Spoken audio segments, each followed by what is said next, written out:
شهدت الجولة الثانية من الدوري السعودي للمحترفين استمرار الانطلاقة المثالية لفرق الاتحاد والنصر والخليج، فيما نجح القادسية في إيقاف الهلال بالتعادل، وحقق نادي نيوم أول فوز تاريخي له في دوري الأضواء بتغلبه على ضمك بهدفين لا هدف.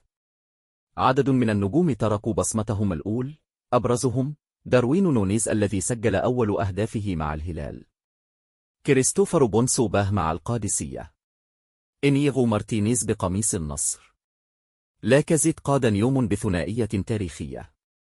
كما واصل جوشوا كينغ تألقه مع الخليج بتسجيله هدفه الثالث هذا الموسم، فيما خطف ستيفن بيرغفين الأضواء مع الاتحاد بثنائية جديدة رفعت رصيده إلى 3 أهداف أيضا.